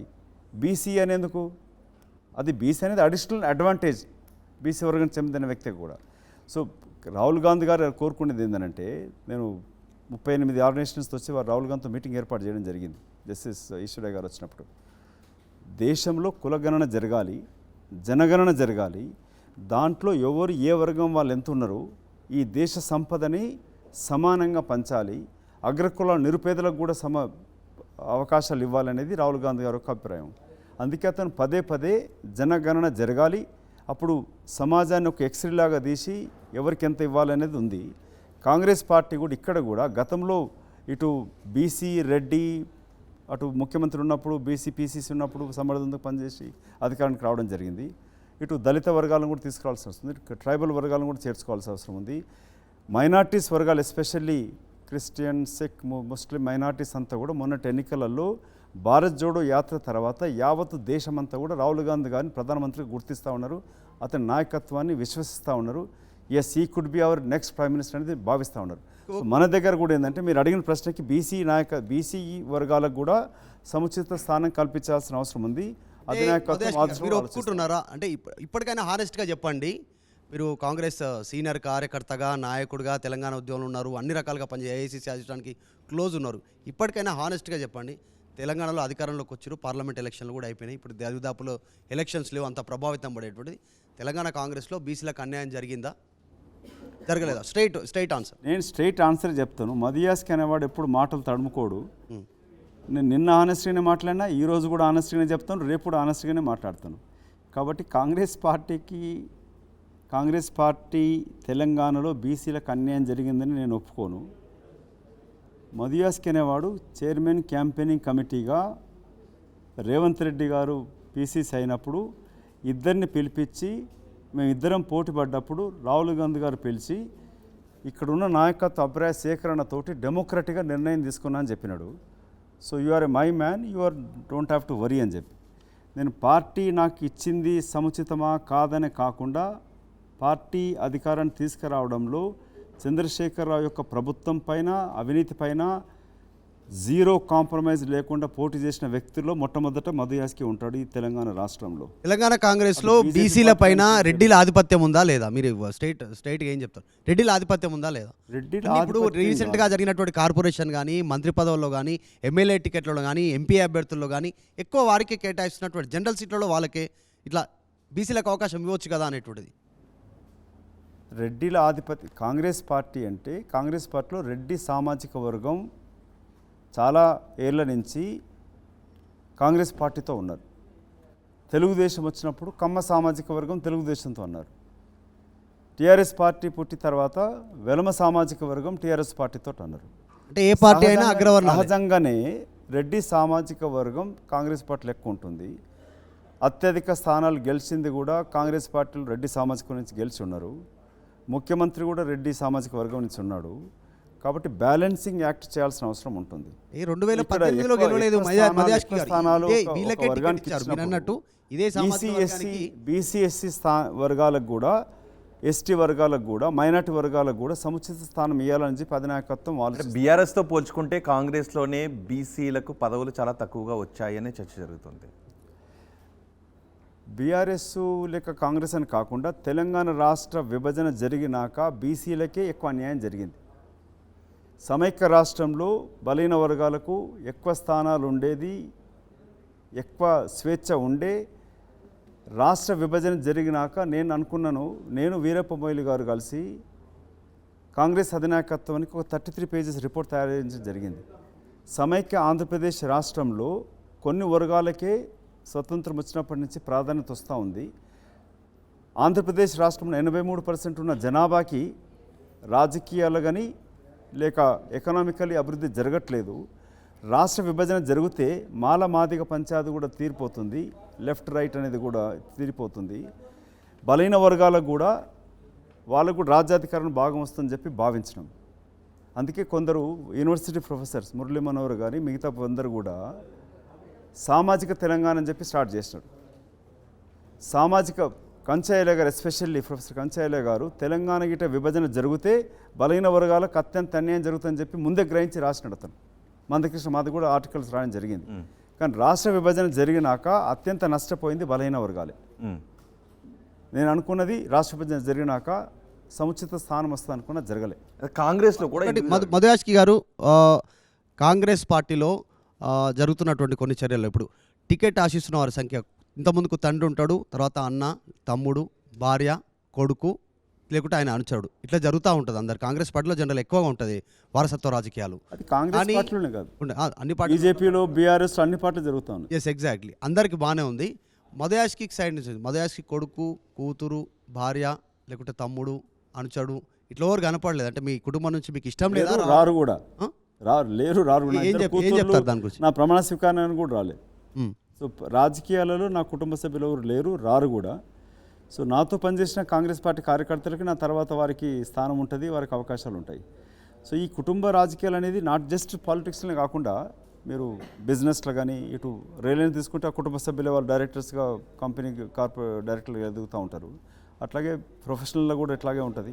సో కుటుంబం సభ్యులు రావడంలో వ్యతిరేకత లేదు, కానీ వాళ్ళు వచ్చినాక వాళ్ళు ఇండివిజువల్ కెపాసిటీతో ఎదగాల్సిన అవసరం ఉంటుంది.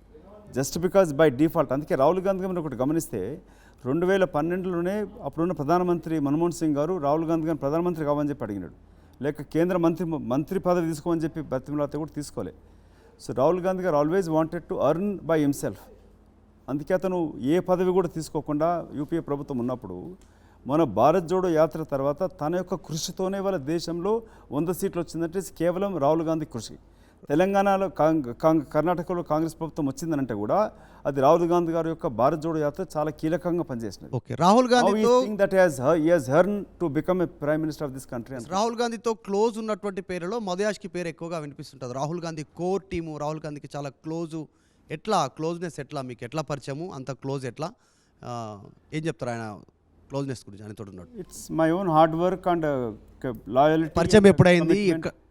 2004 నుంచే వారితోటి కలిసి సేమ్ టైంలో పార్లమెంట్ సభ్యులమైనాం. వారితో కలిసి విదేశీ పర్యటన కూడా చేసినాం, డెలిగేషన్స్తో పోవడం జరిగింది. సో నాకున్న ఒక కమిట్మెంటు, లాయల్టీ, క్రెడిబిలిటీ ప్లస్ నాకున్న తెలివితేటల పైన, లేక పార్టీకి క్రమశిక్షణ పనిచేసే వ్యక్తి, జీరో కరప్షన్ పనిచేసిన వ్యక్తిని కాబట్టి వారితో సత్సంబంధాలు ఏర్పడ్డాయి. ఒక నమ్మకమైన కార్యకర్తగా నమ్మిన బంటుగా వారికి పనిచేస్తూ ఉన్నాను. మధుయాష్ గౌడ్ గారు, రాజకీయాల్లో అన్ని తెలివితేటలు ఉండి న్యాయశాస్త్రాన్ని అవపోషణ పట్టిన మీరు ఉమ్మడి ఆంధ్రప్రదేశ్లో మాత్రమే చట్టసభల్లో అడుగుపెట్టగలిగారు. ప్రత్యేక తెలంగాణలో ఎందుకు చట్టసభల్లో అడుగుపెట్టలేకపోయారు? అది చాలా బాధ కలిగించే విషయమే నాకు కూడా. మొదటిసారి అనుకున్న అసలు తెలంగాణ ఏర్పడ్డాక చట్టసభలు రావాలని ఉండే. ఒక్కోసారి అనిపిస్తుంది, అంటే నేను ఉమ్మడి ఆంధ్రప్రదేశ్ ఉన్నప్పుడు ఉమ్మడి రాష్ట్రం కోరుకున్న లగడపాటి రాజగోపాల్ కానీ, ఉండవెల్లి అరుణ్ కుమార్ కానీ, శైలజనాథ్ కానీ, వాళ్ళు ఎక్కడక్కడ ఉమ్మడి రాష్ట్రంలో ఆంధ్రప్రదేశ్ చట్టసభలకు ఎన్నుకోకపోయినారు. తెలంగాణ రాజకీయాల నుంచి తెలంగాణ కోరుకున్న నాలాంటి, అంటే తెలంగాణ రాష్ట్ర ఏర్పాటులో కీలక పాత్రనే కాకుండా ఫోర్ ఫ్రంట్లో ఉంటుంది. సో కంటిన్యూ ఓడిపోవడం అనేది ఒకసారి బాధేస్తూ ఉంటుంది. ఎందుకైతే కారణం ఏంటి? అది still I not able to understand. ఎందుకు ఇంత నిజాయితీగా తెలంగాణ రాష్ట్ర ఏర్పాటు కొరకు పనిచేసింది కూడా నేను మిగతా టీఆర్ఎస్ లాగా ఆంధ్రలో దోసుకుంటారని చెప్పి మాట్లాడలే ఎప్పుడు కూడా. అంటే అన్నదమ్ముల్లాగా విడిపోయి ప్రాంతం కలిసి ఉండాలని చెప్పి కోరినను కూడా, రాష్ట్ర విభజన జరిగితే ఎకనామికల్లీ ఎంత బెనిఫిట్ అవుతుంది 2 రాష్ట్రాలకన్నా కూడా అప్పుడే చెప్పినాను. అది ప్రూవ్ అయింది కూడా. ఇప్పుడు సమైక్య రాష్ట్ర యొక్క బడ్జెట్, ఇప్పుడు 2 రాష్ట్ర విడి బడ్జెట్ చూస్తే మీకు అర్థమైపోతుంది. సో ఇదన్నీ జరిగినాక కూడా ఎందుకు అటు విజయశాంతి కూడా తెలంగాణ రాష్ట్ర ఏర్పాటు కొరకు పోటీ చేసినది, పాటుపడ్డది. కానీ ఆమె కూడా తర్వాత క్రమంలో ఓడిపోవడం జరిగింది. అట్లా కొందరం చాలా few people are who really fought for Telangana రాష్ట్రం కొరకు పనిచేసిన వాళ్ళము చట్టసభలు రాలేకపోయినందుకు కొంచెం బాధ ఉంటుంది. కానీ ఇప్పుడు బట్ మీరు రాష్ట్ర విభజన, అంటే నేను వ్యక్తిగతంగా రాజకీయంగా ఎదగకపోవచ్చు, చట్టసభ రాకపోవచ్చు, కానీ కొన్ని లక్షలాది కోట్లాది తెలుగు ప్రజలకు లాభం చేకూరింది రాష్ట్ర విభజన తర్వాత. ఓకే, ఇప్పుడు మధుయాష్కి నియోజకవర్గం ఏంటి? ఇప్పుడు ఎల్బీ నగర్. ఎల్బీ నగర్. ఒకవేళ మీరు ఫిరాయింపులను ప్రోత్సహిస్తున్నారు, బీఆర్ఎస్ ఎమ్మెల్యేని తీసుకుంటున్నారు, సుధీర్ రెడ్డి కూడా వచ్చేస్తారని చెప్తున్నారు. ఒకవేళ సుధీర్ రెడ్డి కూడా ఎల్బీ నగర్ నుంచి వస్తే తర్వాత సుధీర్ రెడ్డి నియోజకవర్గాన్ని మార్చుకోవాలా, మధు యాష్కి మార్చుకోవాలా? మా దీపాదాస్ మున్షి జనరల్ సెక్రటరీ చెప్పినారు, ఐఎమ్ ది ఓన్లీ, అంటే you are the only leader, మీ అపోనెంట్ వచ్చి చేరుతుండంటే నా భవిష్యత్ ఏంటి అని అడగని వ్యక్తిని మీరు ఒక్కరే అని చెప్పింది ఆమె. That's what Madhu Yaskhi. పోనీ మధు యాష్కి లేదు, మిగిలిన 26 మందిని తెచ్చుకుంటాం, బీఆర్ఎస్ ఎల్పీని విలీనం చేస్తా ఉంటున్నారు కదా, ఆ 26 మందికి ఉండదా ఆ చోట్ల కాంగ్రెస్ నుంచి పోటీ చేసిన వాళ్ళకి? నా పైన పోటీ గెలిచిన వ్యక్తి వస్తే నాకు బాధ లేదు, కానీ నా కొరకు అతన్ని వ్యతిరేకించి పనిచేసిన కాంగ్రెస్ పార్టీ కార్యకర్తల కొరకే నా తపన. నేననేది అది కదా, దీపాదాస్ మున్షి అది మాట చెప్పినాను. ఇక్కడ కూడా రేపు 26 దీపాదాస్ మున్షి విషయం కాదు, ఇక్కడ కాంగ్రెస్ జెండాని మోసిన వాళ్ళకి నియోజకవర్గాన్ని మార్చుకోవాలా, లేకపోతే వాళ్ళ రాజకీయ భవిష్యత్తు కనుమరుగైపోయే ప్రమాదంలో ఉంటుందా? ఈ 26 మందినో లేకపోతే మీరు అంటున్నట్టు నలుగురిని ఉంచి మిగతా వాళ్ళందరినీ చేర్చుకుంటామని అంటున్నారు కదా, అది ఆ నియోజకవర్గాల్లో కాంగ్రెస్ నేతల పరిస్థితి ఏంటి? అంటే ఒకటేమో రాష్ట్ర ఇప్పుడు అసెంబ్లీ నియోజకవర్గాల పునర్వివరీకరణ జరుగుతుంది కదా, సో అక్కడ సంఖ్య పెరుగుతుంది ఒకటి.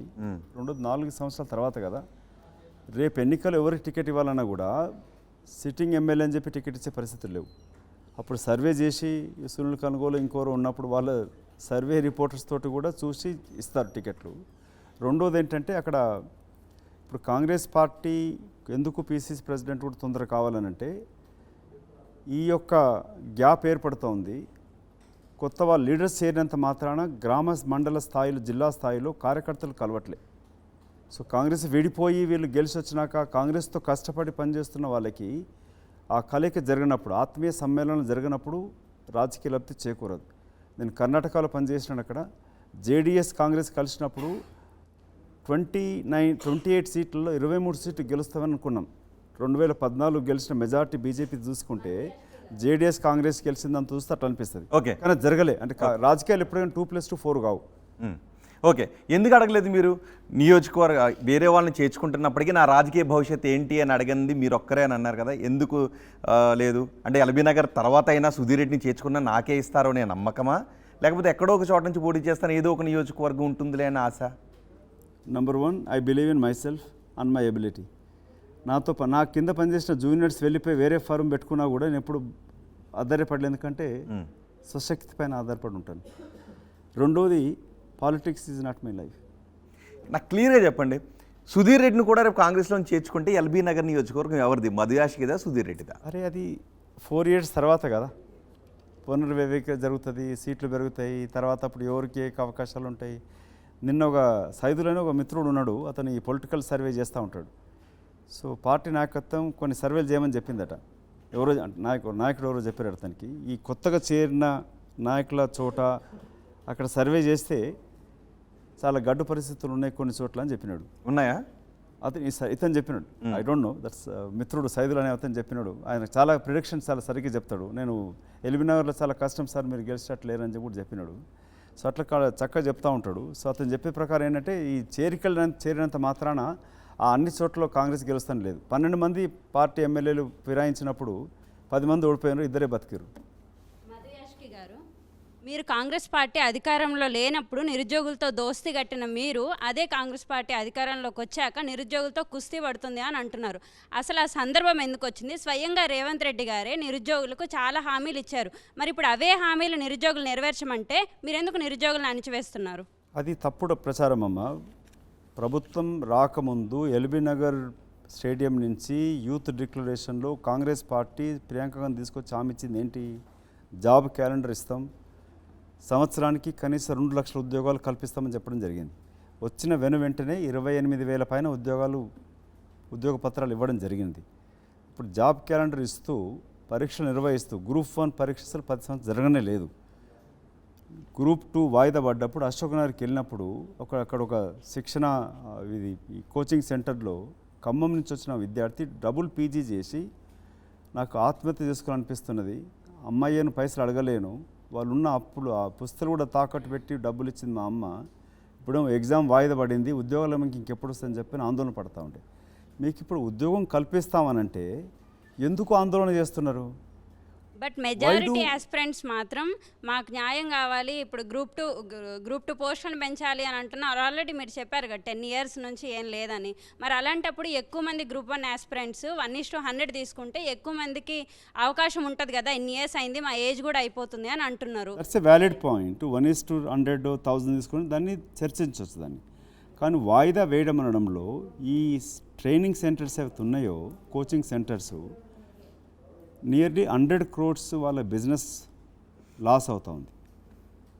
కవితకి, హరీష్ రావుకి గతంలో చైతన్య నారాయణ కాలేజీలో వాటా బెదిరించి తీసుకొని తెలంగాణ ఏర్పడ్డాక చేస్తున్న ఆరోపణలు ఉన్నాయి కూడా. వెలాసిటీ అంటూ వాళ్ళకి పోటీగా డబ్బులు లేనప్పుడు పెట్టుకున్నారు వీళ్ళు. ఈ కోచింగ్ సెంటర్స్ నుంచి టీఆర్ఎస్ పార్టీ కల్వకుంట్ల కుటుంబ సభ్యులకి వాటాలు ఉన్నాయని ఉన్నది. మీకు ఇంకో ఉదాహరణ చెప్తాను. చెట్ల సంతోష్ ఉన్నాడు, ఎక్స్-MP. అతను చెట్లు నాటడం అనేది అందరూ అనుకునేదో గ్రీన్ రెవల్యూషన్ అనుకున్నారు. అతని భార్యకే నర్సరీ ఉన్నట్టు ప్రతి మున్సిపాలిటీకి కూడా ప్రభుత్వం జీవో ఇచ్చి ఆ నర్సరీ నుంచి 10 రూపాయలు ఉన్నదని 250 కొనమని చెప్పి ఆదేశించినట్టు ఆరోపణలు ఉన్నాయి. విచారణ జరగాల. కానీ వీళ్ళు చేసే దాంట్లో నిరుద్యోగులకు నిజమైన మీరు సమస్య చెప్పినారు. 1:100 1000 అనేది దట్ కెన్ బి డిస్కస్డ్. కూర్చుండబెట్టి అధికారులతోటి, మంత్రితోటి, ముఖ్యమంత్రి కూర్చొని మాట్లాడచ్చు. కానీ వాయిదా వేయడం అనేది చేస్తున్న క్రమంలో దీని వెనకాల ఎవరు ఉన్నారనేది చూడాలి. ఇప్పుడు రాజారాం యాదవ్ బీసీ సభ అని పెట్టినాడు.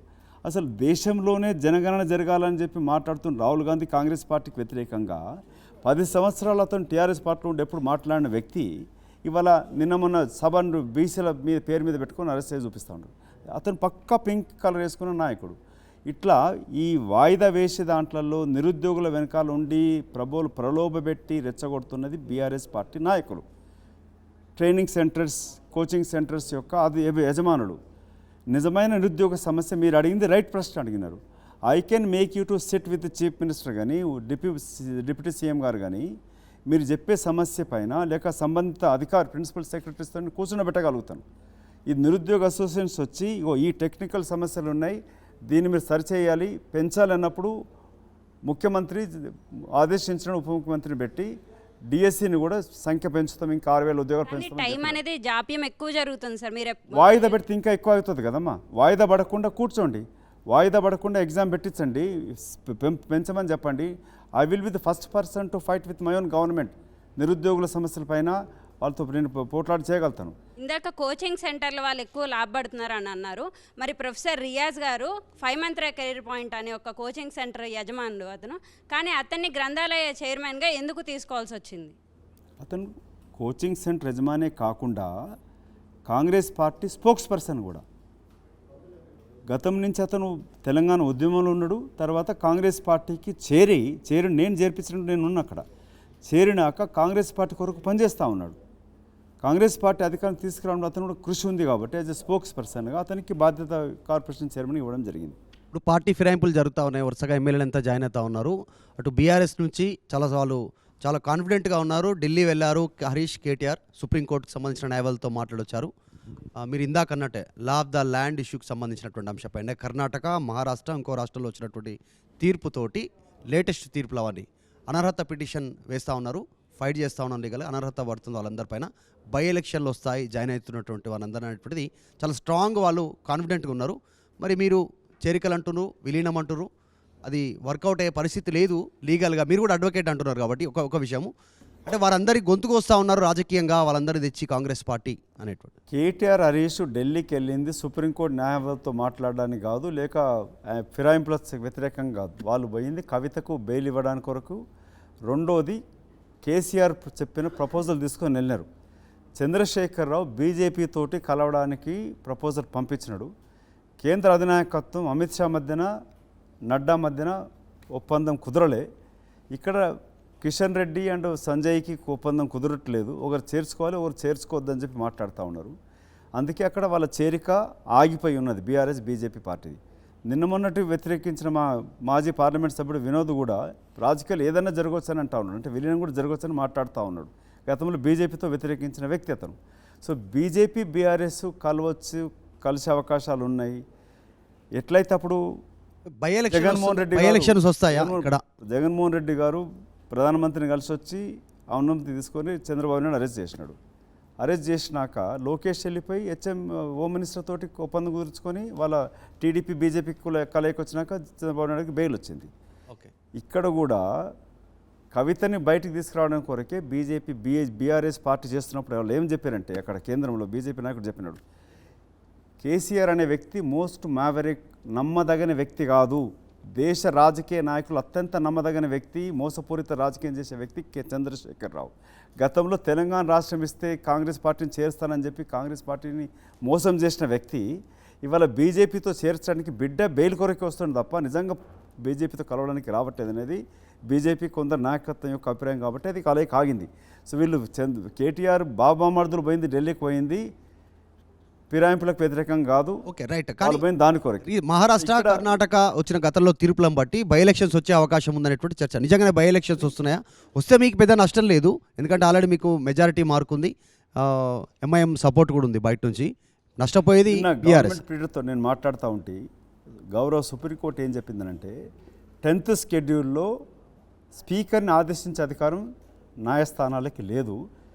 న్యాయస్థానం ఏం ఆదేశించిందనంటే ఒక నిర్దిష్టమైన రీజనబుల్ టైం ఫ్రేమ్లో టేక్ ఏ డిసిషన్ అని చెప్పి సూచించింది స్పీకర్ గారికి.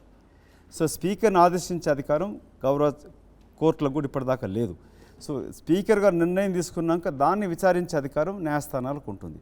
సో న్యాయస్థానం నిర్ణయం తీసుకొని స్పీకర్ నిర్ణయం తీసుకున్నాక బై ఎలక్షన్ వచ్చినప్పుడు Congress party will face the by election. Right. యజ్ఞ మిమ్మల్ని క్వశ్చన్ అడగాలనుకుంటున్నారు. యజ్ఞ, రైట్ సార్. గడిచిన కాంగ్రెస్ ఎంపీ ఎన్నికల్లో ఆశించిన స్థాయిలో కాంగ్రెస్కి ఫలితాలు మన తెలంగాణలో రాలేదు. దానికి ప్రధాన కారణం ఏంటని మీరు అనుకుంటున్నారు? That is number 1. Yeah, coming to the my next question. నిజామాబాద్లో గత 4 సార్లు మీరు కాంటెస్ట్ చేశారు.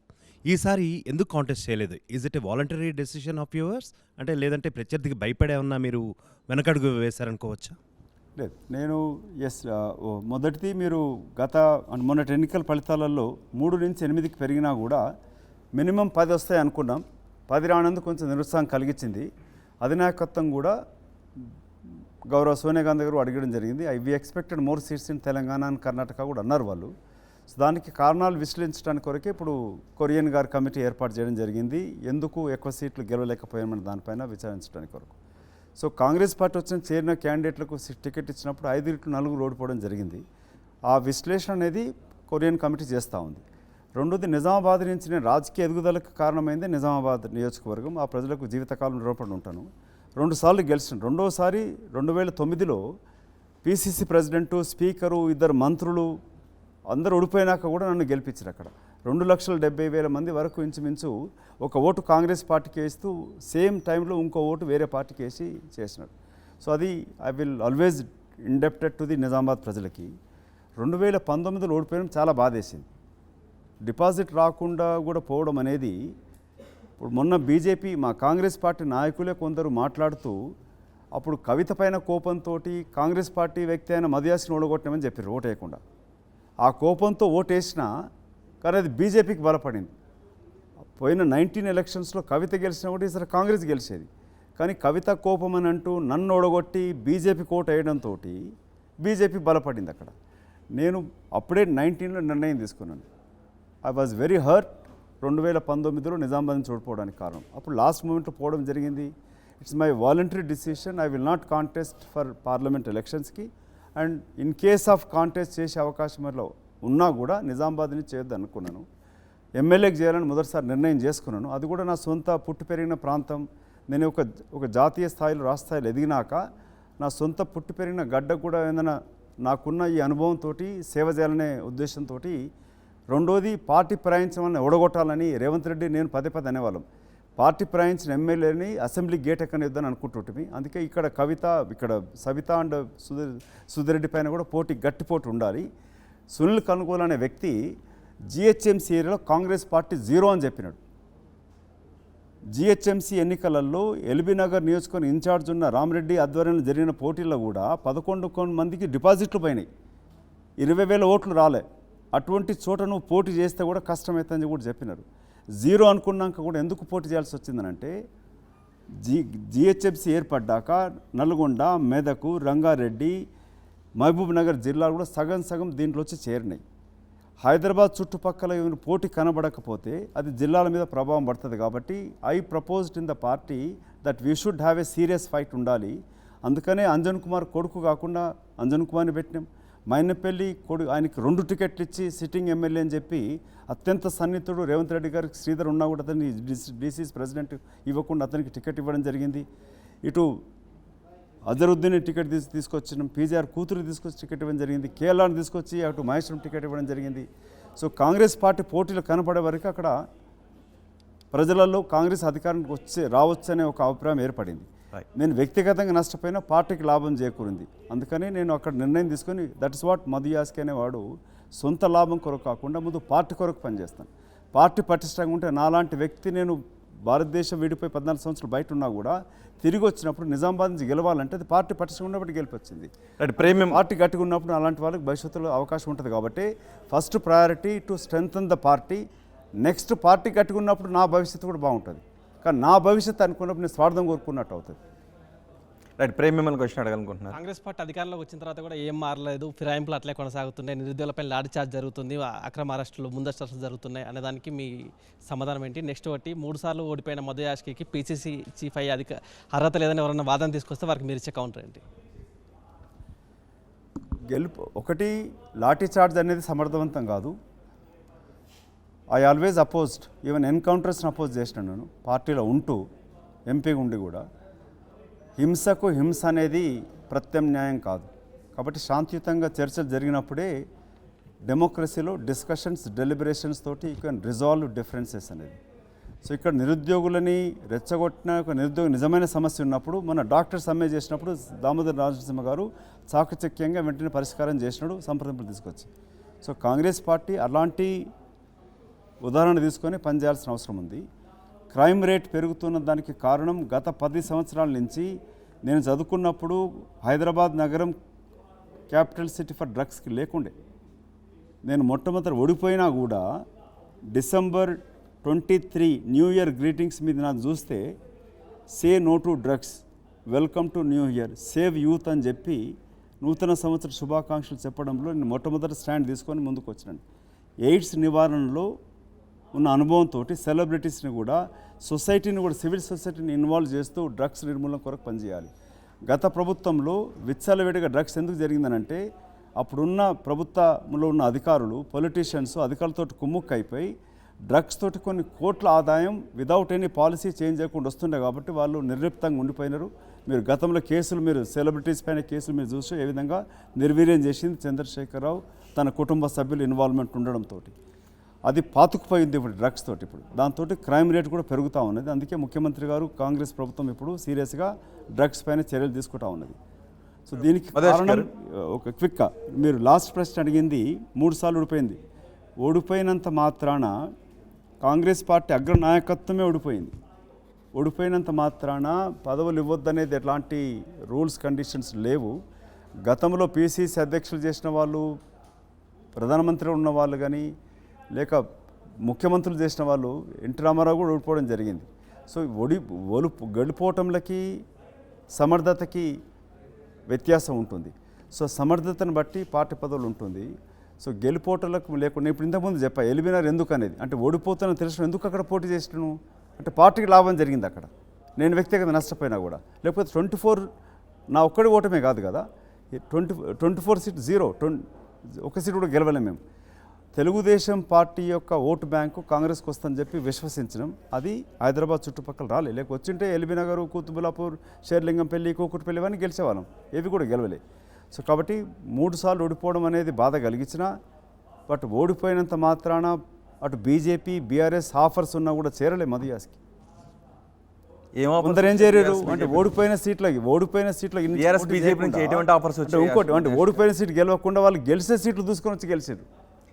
సొంత నియోజకవర్గం పార్టీ జిల్లా నుంచి మారారు, పార్టీ వేరే నియోజకవర్గం మార్చుకొని వచ్చి గెలిచినారు.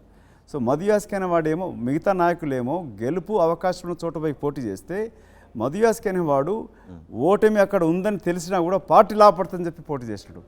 20,000 నుంచి 85,000 దాకా ఓట్లు వచ్చినాయి. That is the difference between a Congress party worker of Madhu Yaskhi and other leader. ఏంటి బీఆర్ఎస్ బీజేపీ నుంచి వచ్చిన ఆఫర్లు ఏంటి?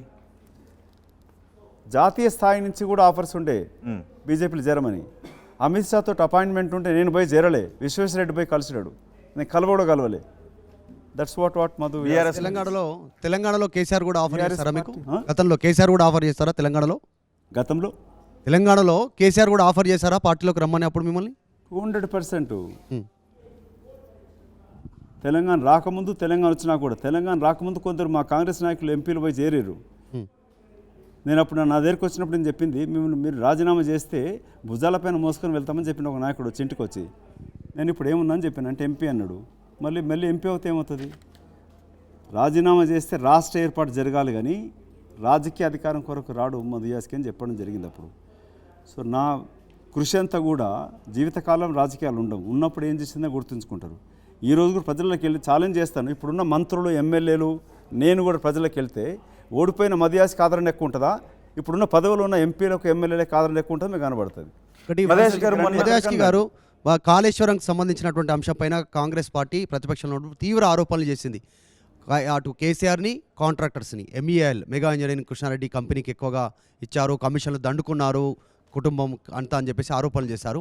ఇప్పుడు మీరు అధికారంలోకి వచ్చారు, ఎక్కువగా కేసీఆర్ని టార్గెట్ చేస్తున్నారు కాళేశ్వరం విషయంలో.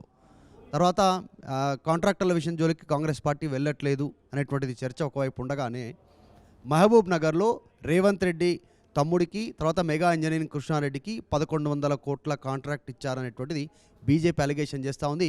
మీ చర్యలు కూడా అలాగే కనిపిస్తూ ఉన్నాయి, బలపడుతున్నాయి అనేటువంటిది చర్చ కొనసాగుతుంది క్షేత్రస్థాయిలో. కాంట్రాక్టర్ జోలికి వెళ్ళట్లేదు మీరు ఎవరు కూడా, ఓన్లీ కేసీఆర్ టార్గెట్గా మాట్లాడుతున్నారు. నిన్న మీరు ఎందుకు కేసీఆర్ పైన అంటే, కేసీఆర్ ముఖ్యమంత్రిగా కాళేశ్వరం ప్రాజెక్టు పైన ఇంజనీర్లు కాకుండా తన సొంత నిర్ణయం తీసుకున్నాడు.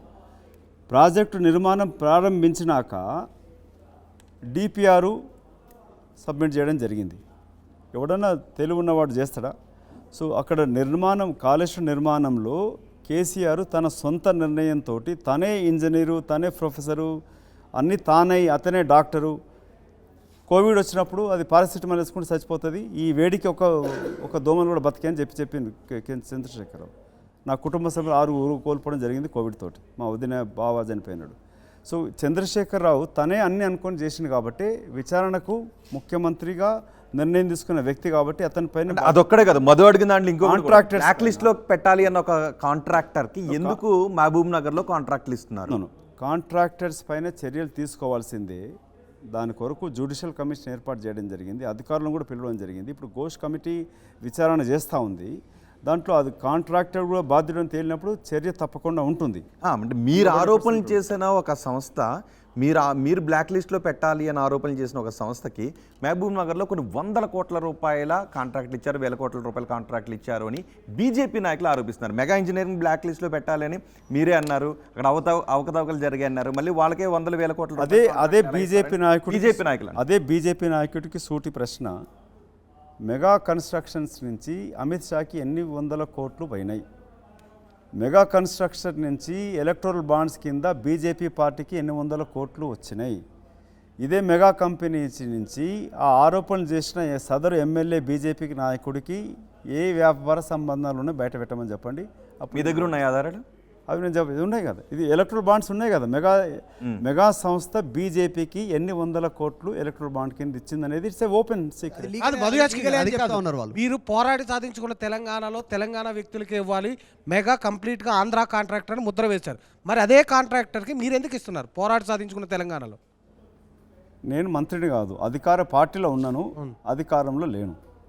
ఈ ప్రశ్న మీరు సంబంధిత మంత్రికి, ముఖ్యమంత్రికి వేయండి. అంటే ఒక తెలంగాణ వాదిగా మీరు వేయలేదా? కాంట్రాక్టర్లు ఎవరికి ఇవ్వాలి, ఏ పని ఇవ్వాలని అధికారం మంత్రులకు ఉంటుంది, ముఖ్యమంత్రికి ఉంటుంది.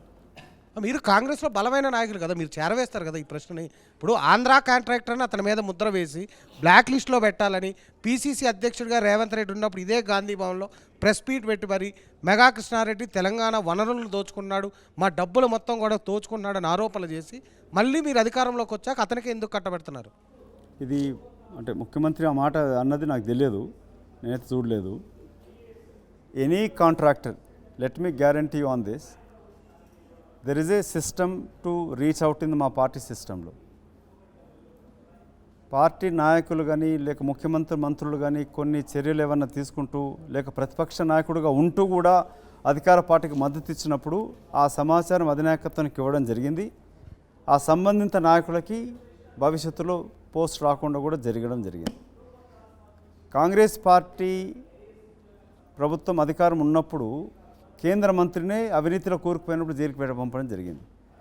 సో పార్టీ నాయకులు ఎవరన్నా తప్పు చేస్తే అధినాయకత్వం ఉపేక్షించదు. మధుయాష్ గారు, ఫైనల్ క్వశ్చన్. పథకాల విషయంలో లేని మెలికలు పెడుతున్నారు. దానికి ఇప్పుడు రైతు రుణమాఫీ కూడా రేషన్ కార్డు అని మెలికి పెడుతున్నారు. అసలు రేషన్ కార్డుకి భూమికి సంబంధం ఏంటని బీఆర్ఎస్ నాయకులు అంటున్నారు.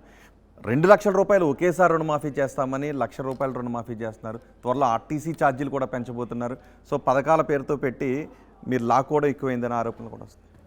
మీరు దానిపైన వివరణ కూడా ఇవ్వడం జరిగింది. రైతు రుణమాఫీ పైన రేషన్ కార్డ్ అనేది అంటే కుటుంబం యూనిట్గా తీసుకొని చేస్తూ ఉన్నాం కాబట్టి రేషన్ కార్డ్ అనేది ప్రాతిపదిక కాదు. That's not a criteria to give a రుణమాఫీ ఇవ్వడానికి కొరకు కుటుంబం యొక్క కుటుంబ పరిణితి తెలవడానికి కొరకే రేషన్ కార్డు అడుగుతా ఉన్నాం. ఒక్క విషయం క్లియర్గా చెప్పండి. రేషన్ కార్డు రుణం ఉన్న ప్రతి రైతుకి 2 లక్షల రుణమాఫీ ఖచ్చితంగా జరుగుద్దా? ఎవరైనా మిగిలిపోతారా? అందరికి జరుగుతుంది. రేషన్ కార్డు ప్రామాణికం కాదు. రేషన్ కార్డు లేని వాళ్ళకు కూడా ఇస్తాము, ఇంకో మిగిలిన వాళ్ళకు ఇస్తామని చెప్పి నేను ప్రెస్ మీట్ పెట్టకముందు సీఎం గారు పిఆర్ఓ అయోధ్య రెడ్డి గారు నాకు చెప్పడం జరిగింది. వారు ఇన్ఫర్మేషన్ పంపించినాడు. What is the government exact rules regulations రుణమాఫీ కొరకు అని చెప్పాను. సో మీరు ఈ బీఆర్ఎస్ పార్టీ తప్పుడు ప్రచారం చేస్తూ ఉంది. రుణమాఫీ కొరకు రేషన్ కార్డు అనేదే ప్రామాణికంగా తీసుకోవట్లేదు. సో రేషన్ కార్డు లేని వాళ్ళకు కూడా ఇస్తాము. ఒకవేళ ఎవరైనా రేషన్ కార్డు లేక రుణమాఫీ ఆగిపోతే మధుయాష్కి గౌడ్ దగ్గరికి రావచ్చా? 101% రావచ్చు. I will take their case personal తీసుకుపోయి నేను మాఫీ చేపిస్తాను. రైట్. ఫైనల్గా ఒకవేళ పిసిసి అధ్యక్ష పదవి ఏదైనా కారణం చేత మీకు ఇవ్వకపోతే మీరు మీ కార్యాచరణ ఏంటి? అయినా అదే కాంగ్రెస్కి అంత వీర విధేయతను చూపిస్తారా? నిన్న నాకు ఒక ప్రెస్ మిత్రుడు గాంధీభవన్లో అడిగినాడు, అన్న మీరు ఇంత కాంగ్రెస్ పార్టీ కష్టపడ్డారు, పనిచేసినాడు, అధికారానికి వచ్చింది, చాలామంది ఓడిపోయిన వాళ్ళకు కూడా అడ్వైజర్ పోస్ట్ అవన్నీ వచ్చినాయి, 8 నెలలు అవుతుంది, మీరు ఇంత ప్రశాంతంగా ఎట్లున్నారు, మీకు ఏ పదవి రాలే? నేను కాంగ్రెస్ పార్టీ బీట్ కవర్ చేస్తూ మీ పార్టీ కృషి చేసినాను, కొందరికి పదవులు కూడా వచ్చినాయి, నేను అడిగితే నాకు ఇప్పటిదాకా ఇస్తామని చెప్తారు, ఏమి ఇవ్వలేదు, కానీ మీరు ఎంత ప్రశాంతంగా ఎట్లున్నారు, అంత కామ్గా ఎట్లున్నారని అడిగినాడు. ఏం చెప్పారు? సో నా జీవితంలో పదవి ఉన్నా లేకపోయినా నా లైఫ్ స్టైల్లో ఎలాంటి మార్పు లేదు. విదేశీ పర్యటనకి వెళ్ళాలన్నా, ఇండియాలో తిరగాలన్నా ఇంట్లో అదే తిండి, వసతులు, ఫెసిలిటీస్ అన్నీ ఉన్నాయి. రాజకీయాలు ఆధారపడి నేను పదవి పైన ఆధారపడి లేను. కాబట్టి పదవి ఉన్నా లేకపోయినా, వచ్చినా రాకపోయినా మై లైఫ్ స్టైల్కి ఏం ఫరక్ పడదు. So this not my living అని చెప్పిన కదా. సో పాలిటిక్స్ ఈజ్ ఫర్ చాలామందికి, రాజకీయ నాయకులకి అదే జీవితం. రాజకీయం నా జీవితం కాదు. జీవితం మొదలుపెట్టి రాజకీయాలకు వచ్చాను. సో రాజకీయాలు ఉన్నది సేవ చేస్తానికి వచ్చినాను. ఐ టేక్ సోనియా గాంధీ నా ఆదర్శంగా తీసుకుంటాను. ఆమె 3 సార్లు ప్రధానమంత్రి అయ్యే అవకాశం ఉన్నా కూడా వద్దనుకొని ఉన్న ఏకైక నాయకురాలు. తెలంగాణ ఇచ్చినాక ఓడిపోయినప్పుడు, తెలంగాణ ఓడిపోయిన ఎంపీలందరం పోయినప్పుడు కూడా మా ముఖంలో ఏమాత్రం కూడా అదే చిరునవ్వుతో అడిగింది, మీరు మోసం చేసిరు, లేక తెలంగాణ ఇస్తే గెలుస్తామని చెప్పి నన్ను అడగలే. సో అట్లాంటి కమిట్మెంట్తో పనిచేసే ఏకైక నాయకురాలు.